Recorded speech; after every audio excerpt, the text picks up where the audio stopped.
5 koloni budak yang dibebaskan di Afrika Barat. Pada bab 5 ini membahas tentang koloni budak yang dibebaskan di Afrika Barat dengan fokus pada pendirian koloni-koloni seperti Sierra Leone, Gambia, Liberia, dan Libreville. Materi ini mengkaji bagaimana koloni-koloni tersebut terbentuk, peran mereka dalam memerangi perdagangan budak, serta dampak sosial dan ekonomi yang ditimbulkan oleh perdagangan dan migrasi orang-orang yang dibebaskan di wilayah tersebut. Pendirian koloni Sierra Leone merupakan tonggak penting dalam sejarah Afrika Barat. Sierra Leone didirikan pada akhir abad ke-18 oleh Inggris sebagai tempat pemukiman bagi budak yang dibebaskan dan orang kulit hitam miskin dari Inggris.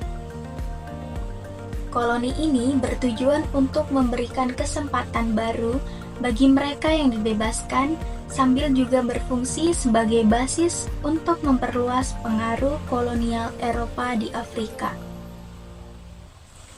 Namun, koloni ini menghadapi banyak tantangan, termasuk masalah kesehatan, konflik dengan masyarakat lokal, dan ketidakstabilan politik.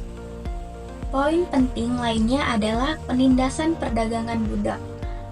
Setelah penghapusan perdagangan budak oleh Inggris pada tahun 1807, koloni Sierra Leone menjadi pusat aktivitas untuk menghentikan perdagangan budak ilegal di Samudra Atlantik.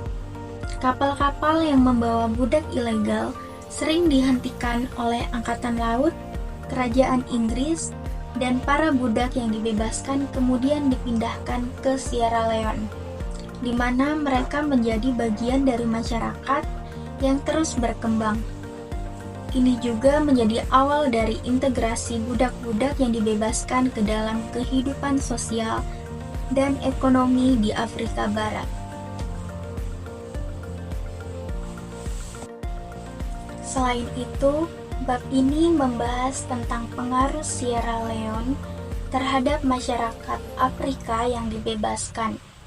Di Sierra Leone, budak-budak yang dibebaskan, yang sering disebut Afrikaners, memainkan peran penting dalam pembangunan ekonomi dan sosial koloni.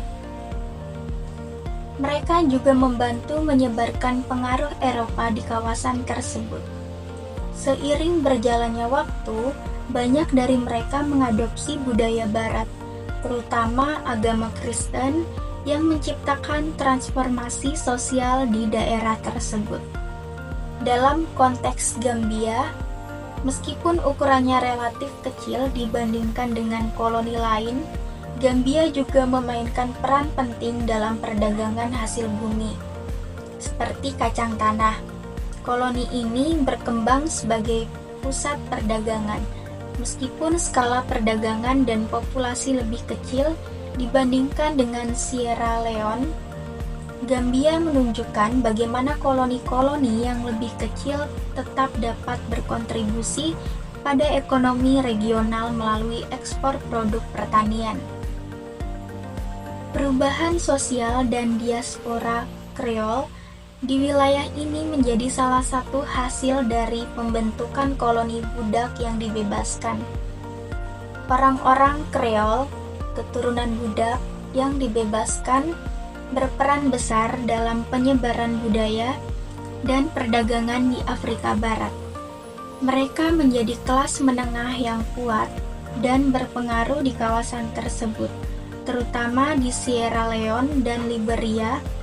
Diaspora Kreol menunjukkan bagaimana kelompok ini membentuk identitas mereka sendiri dengan perpaduan budaya Afrika dan Eropa.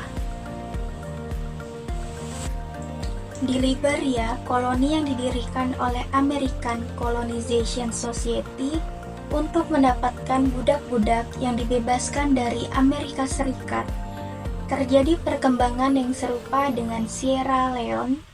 Liberia merdeka pada tahun 1847 dan menjadi negara pertama di Afrika yang mencapai kemerdekaan.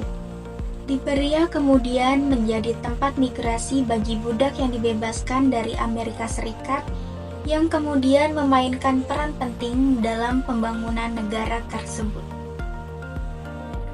Libreville di Gabon adalah contoh lain dari koloni yang didirikan oleh budak yang dibebaskan. Berbeda dengan Sierra Leone dari Liberia, Libreville berada di bawah kekuasaan Prancis dan memiliki perkembangan yang berbeda terkait dengan perdagangan budak dan budak-budak yang dibebaskan. Bab ini menyimpulkan bahwa meskipun ada banyak kesamaan dalam proses pembebasan dan integrasi budak di berbagai koloni Afrika Barat, masing-masing koloni memiliki dinamika sosial dan politik yang unik, yang mempengaruhi perkembangan jangka panjang mereka.